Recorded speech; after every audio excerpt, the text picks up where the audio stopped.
Tim Ferriss is most well known as the 4-Hour Guy, as well as the host of the internet's biggest business podcast, The Tim Ferriss Show. He continues to be the biggest influence on my life outside of people that I actually know. I'm an OG listener, having tuned in for perhaps nearly every episode since 2015.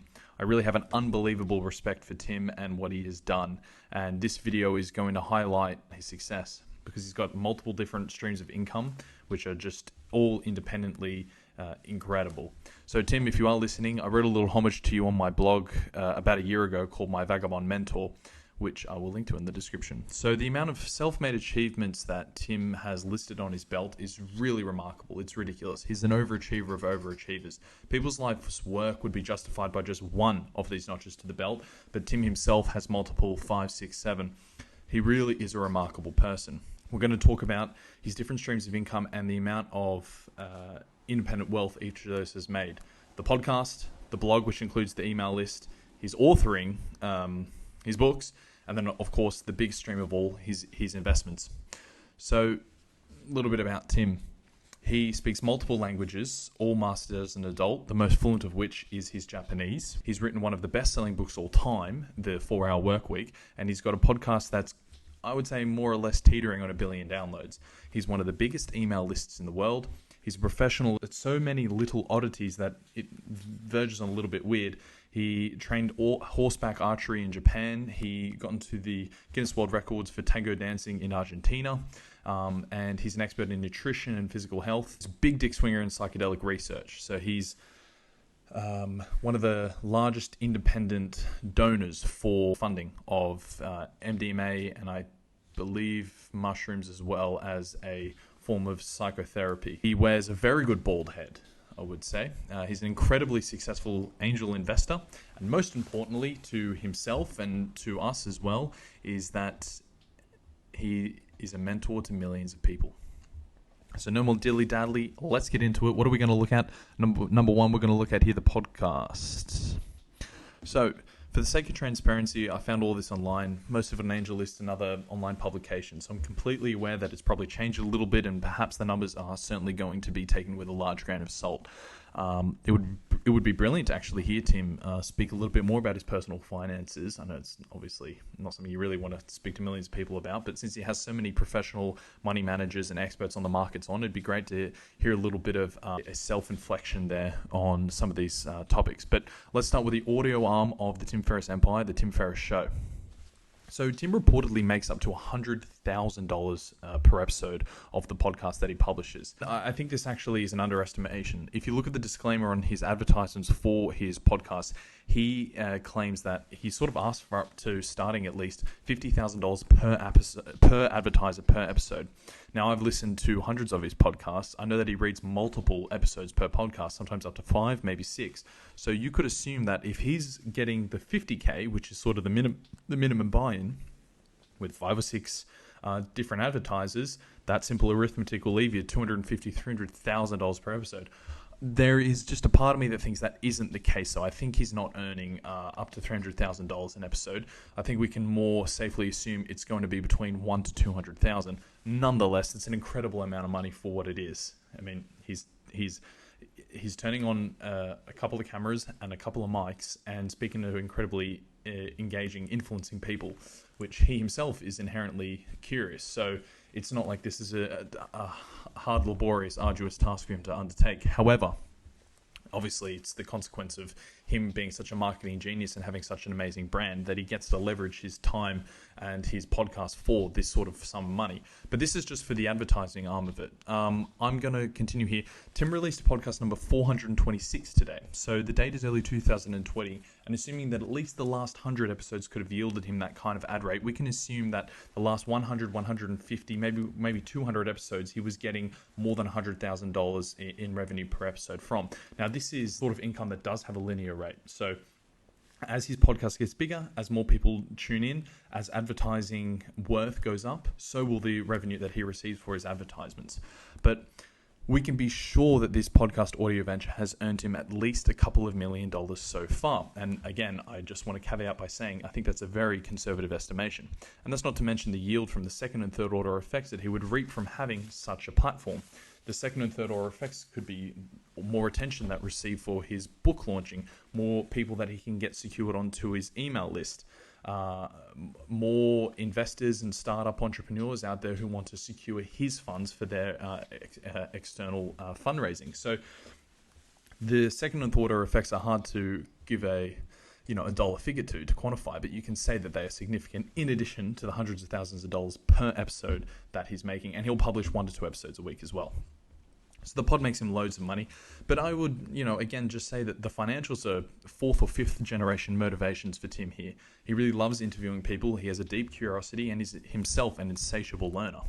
So Tim's a money magnet, as we're going to go into. I just want to quickly highlight here what this is here. This is just $1 billion, just to put into perspective for you, because it's very hard to actually visualize what $1 billion of anything really is. This is your house. Okay, this is many, many, many more houses. So a lot of downloads. Tim's a money magnet. He's a marketing genius. And he's not leaving any money on the table. He spoke about his podcast advertising negotiations in an episode 1 of Deviate with Rolf Potts, who's the author of Vagabonding, which is both one of mine and Tim's favorite books. Tim really takes a no-nonsense ethical approach to how he gets the advertisements, only promoting those products which he himself would and does use. He knows how important his credibility is to his brand, since all of his other ventures are so closely tied to his name. There's a forced level of skin in the game here that Tim Ferriss adopts, since he has no companies or brand names to hide behind. So everything is plastered with the Tim Ferriss banner, has this credibility to the Tim Ferriss value of his name. Things are only as credible as long as Tim Ferriss is reliable and his recommendations effective. So there's also a filtering mechanism to make sure that things that actually are advertised, things that actually are put forward to his guests, are going to be legit. They're going to add some sort of value.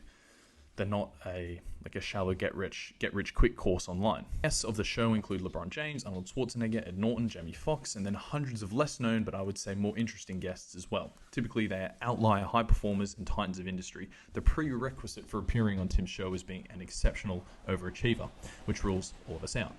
I would hypothesize that the only other platform that is going to give you such exposure of quality would be the Joe Rogan Experience or perhaps the Sam Harris podcast. So Tim started off this journey for the podcast by saying, I'm going to make 5, no matter what happens, whether 0 people download them or whatever. And obviously that turned into a lot more. Tim was burnt out after a disappointing publication of his second book, The 4-Hour Chef, and decided to do something fun. So he got onto the podcast game really early on. And because he's a marketing genius and he's no dummy, he immediately found a way to grow and popularize his new venture. And then, of course, he ended up with millions. So let's look at what Tim is better known for, which is his publication works. So he's published the 4-Hour Workweek, but did you know he's actually also published 4 books in addition to that? So you'll see here we've got the 4-Hour Chef, we've got the 4-Hour Body, we've got Tools of Titans and Tribe of Mentors. Now these are a little bit sneaky from Tim because it's just a rehashing of his podcast, which might be a little bit of a slight to him. So if you are listening, apologies.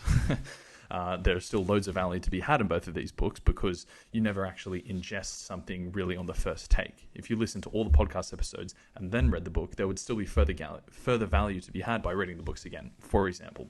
But this 4-Hour Workweek is one of the best-selling books of all time because we're here to talk about the revenues. It's appearing on bestseller lists across the globe and continually ever since its release. Ferriss published this book when he was 30 years old after taking a vagabonding trip, which, for those who are not aware, vagabonding is extended purposeful travel. It was on this trip where he became a Tango world record holder and appreciator of bold reds of both the wine and female variety. The book popularized the digital nomad movement, and for Tim, the timing of this book was unreal. So we're talking about the success of the 4-Hour Workweek here. This is his propulsion into the public sphere, right? The success of this book only could legitimize the success of his podcast and so forth. Not only, but a huge majority. So people knew back then, as they know now, that there is something inherently unnatural and metallic about going into an office, working an arbitrary amount of hours, despite your productivity gain, hearing the clanging of keyboards, the menial chit-chat, the sunless light, the uncomfortable dress, the costly transit. People desired the escape, and Ferriss tapped right into that desire with a solution. He got lots of criticism for this book when it came out, and for the life of me, I actually don't understand why people are criticizing the book, because you don't have to listen to him. Some people are just determined to be offended by anything. So he's writing about how he has done it, how he has sort of escaped the 9 to 5 and created a brand for himself. He really is the outlier example of what he's writing about here in the 4-Hour Workweek, being the digital nomad. But we're not here to talk about the content of any of the books. We're trying to talk about the revenue streams. I'm sorry about my tangential manner, trying to get this through for you guys to add as much value as I can, but without you getting bored, God forsake. So, book publishing is a notoriously competitive domain, and also notorious for publishers reaping the major upside from authors, especially first-time authors like Tim Ferriss was when he published this book, because publishing houses take on a lot of risk for first-time publishers. They typically also take on a lot of upside, which is a perfectly fine trade-off if you're willing to do it, because again, there are second and third order benefits to having a book published apart from the revenue received from it. But here we go. It's fair to assume that Tim could make up to $1 per book sold, though I must say it's a very indulgent guesstimate. I do not know. It could very well be $5. However, in 2017, there were reports that the 4-Hour Workweek sold up to 1.5 million copies, which I again would have thought more, since I've literally seen it in gas stations and it's a staple in the airport bookstore. But given a conservative 2 million copies sold plus 1 million in total for all the other publications, it's fair to say that Ferriss is also a millionaire of book publications alone. So far we've got self-made millionaire through podcast, self-made millionaire through authorship. Tim has actually said in a recent podcast with guest Ryan Holiday that writing books is his lowest stream of income, which to me says more about the size of his podcast than his publishing arm. But that to be said, he's still in a position to say, yeah, that multi-million dollar stream of income I have where I write books, that's actually my lowest stream. I mean, it's a big move, and it's really remarkable.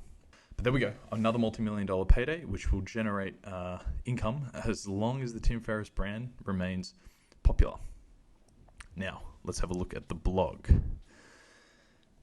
The blog comes in tandem with the email list, and people underestimate the power of a curated email list. And it will shock people just how powerful Tim Ferriss's email list is. Ferriss hinted recently in a blog post titled "Reasons Not to Become Famous" that his email list could be between 1 million emails and 10 million emails big. I would teeter closer to 1 million, but still, that's a huge, huge reach. It's a phenomenal reach. An email list is a direct line of communication with people you know. Therefore, there are no platforms or algorithms to distort your message, and there's also a level of anti-fragility that you actually control the medium from which you're communicating. You're not relying on a platform like YouTube, Spotify, Facebook, Twitter. These things can be taken away from you at a moment's notice. Having a direct email list is a very robust way of communicating directly with your audience, which is why you'll see so many people out there really flogging their email lists for you to join, which, by the way, you can join mine in the description of the email of this video. Tim Ferriss's brand is all about lifestyle optimization. People actually want him to tell them what to buy. So for Tim, his audience actually wants him to suggest products to use that's going to add some value to their lives. It's going to improve their lives. So Tim is going to receive a much higher click-through rate than your other email list might. So I'll just give a very brief explanation for that. Through my email list, where you'll get my favorite song, podcast, article, something interesting from the week sent to you. If I leave at the bottom there, like, by the way, I also bought this board game and it was really fun to play, then maybe 1% of the people might actually click the link, and then a further 1% of the 1% will actually buy the bloody thing.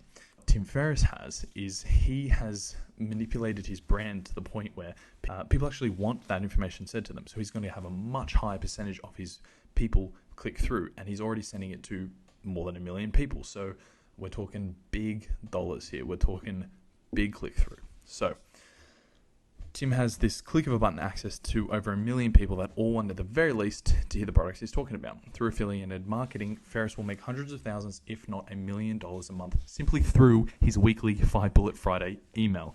It's crazy. It's insane. But this is another benefit of a lifetime of building and optimizing your flywheel. There's even a thing known as the Tim Ferriss effect, where stuff he recommends sells out in minutes. Because Ferriss is a marketing genius. His brand is built around consumption of things that is going to add value to your life, optimization that's going to add value to your life. Tim won't get your typical affiliate rates either. This might Tim will negotiate special rates since he can guarantee a level of transactions, and a more or less he can guarantee a time frame for those transactions to happen. So take the example of a coffee machine. Say Breville have an affiliate marketing campaign where they'll give you 5% of the transaction value if you can sell this coffee machine through an affiliate link. For me, I'll get 5% because I can't negotiate anything better than that. What Tim Ferriss can actually do is negotiate a much higher rate, because he can go directly to Breville and say, I have one of the biggest email lists in the world. I typically have about 20% of my audience purchase an affiliate that I put in there. So I can guarantee you with a lot of certainty, say 20,000 units sold by next Monday. Now, I'm happy to promote your product, but I would like to receive 15% instead of 5%. Everyone wins. Everyone wins there, because the coffee machine is what his audience wants. Ferriss is getting a high rate, and Breville is introducing its product to a brand new audience. It really is amazing. And again, I harp on the second, third order effects. The email list complements the blog complements the podcast, the authorship complements all of it. The blog is really the landing page for the Tim Ferriss brand. It's SEO optimized to absolute perfection. He ranks number one on all the keywords. It's the hub for the whole Tim Ferriss brand. You know, you can launch off to any one of Tim Ferriss's ventures from there. It's something that he completely owns as well, which again, he's not operating through any algorithms. But let's look at the big one, the one that we're all here for, the one which will actually obliterate in terms of value the income that these other three streams here make, and that is his investment arm. So out of college, Tim founded, ran, and then sold a company of his own, and with the profits he entered into the investment world. Again, great timing, but luck is when preparation meets opportunity. And it's true that Tim Ferriss has been lucky, but so have a million other fools who failed to capitalize. What makes Ferriss different is his ability to capitalize. He is not a bottle job. He has already, as we've seen, created 3 independent streams of multi-million-dollar revenue, all from his own. So for the sake of interest, I'm actually just going to talk about the top 6 well-known companies that he's invested in. Right off the bat, let's have a look at Uber here. Uber. So Tim Ferriss made a very early investment pre-seed. A pre-seed funding round takes place early on in the product development stage. Startups raise pre-seed funding to develop their first vision products and then bring them to a level where seed money can be raised. So Tim Ferriss pre-seed for Uber into this remarkable ride-sharing app and is listed as an advisor to them as well. So his money has compounded a lot, you would imagine, since the company was not worth $52 billion when he was a pre-seeder. Nor could they have imagined that it was going to become the highest valued, I think it was the highest valued startup in history. Again, do your own research. In one of Tim's most recent podcasts with Ryan Holiday, Tim was venting his concerns over the Uber stock plummeting amid the coronavirus. Tim basically says that his position in Uber is worth more than his podcasting and book publishing incomes combined, which is ridiculous. Now we're talking really big money here. I'm thinking hundreds of millions of dollars. It is a total guess, and it is an assumption because we don't actually know. But a pre-seed, you're seeing 50, 60x returns on your money, especially for a growth company like this. All right, now Shopify. So we all know Shopify. Tim was also an advisor and early investor in this company, which has been soaring recently, as you can see here. They're currently worth billions of dollars as well, earning Tim a nice slice of the pie. It is unknown what his value in this company is as well. Oh, but here's another company that Tim was an early investor in, and he has exited from, which means he's cashed out this big payday. Again, another independent stream worth millions of dollars, very likely. So Tim was early to the Zuck party as well. He, along with friend Kevin Rose, made a co-investment on the second round, which is reported that it would have been in the 7 figures. Second round investment into Facebook.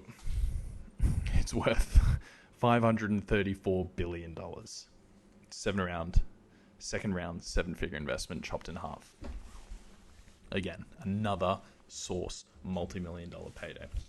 Let's have a look at Alibaba, China's biggest online retailer, worth over $200 billion. Of course, Tim was early on this one too. Is anyone surprised by that? They're worth $550 billion. Twitter, Ferriss was an early user and investor in Twitter, which is a billion-dollar company. So again, another massive payday. Let me just get into Twitter here for you guys. It's unclear what the future monetization of Twitter might be, but it doesn't matter because Ferriss has exited, which means his early investment has been paid off. And finally, let's just have a at this chart, which again, it's just the man's an overachiever. The man is an absurdly high achiever. All of these are companies for which Ferriss has invested in, and when you see this little green triangle in the corner, that means he has exited, so he's cashed out his investment. So what we've seen today, you guys can see all this. You pause the video and have a look at them if you want. What we've seen here, what I've run through I tried to make it quick. I'm not sure how long it's been, but if you're still here, cheers, you're a ledge. We've seen through Twitter, Facebook, Uber, Alibaba, Spotify, authoring, podcast, email list. We've seen about 8 separate $1 million incomes. With, I would suggest, Uber potentially being worth hundreds of millions and Facebook several millions. Tim is the biggest influence on my life from people that I don't know. I have, in case you can't tell, I have an incredible amount of admiration for what he's done. It's unbelievable. He's a model of success in every way you can think of. I probably shouldn't say that. I'm sure there are many things that he's not a model of success at, but at least if you look professionally and the way he carries himself, the way where he's putting his money now, he means a lot to me.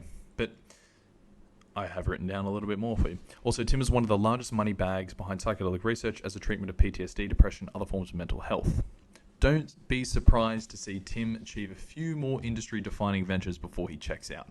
Absolutely, I agree with myself there. He's a huge inspiration for me. Cheers, Tim. If you watch this video, I genuinely mean it. You're a huge influence on me. And everyone, cheers for watching. Like, subscribe, 5 stars. Hack the YouTube algorithm with me. Like this video. Subscribe to the channel. Leave comments. Just do something to interact with the algorithm. I am not as good as marketing as Tim Ferriss, or not very good at marketing at all. So please, just let's get the YouTube algorithm working in my favor. Like, subscribe, 5 stars. Like, subscribe, 5 stars. Like, subscribe, 5 stars.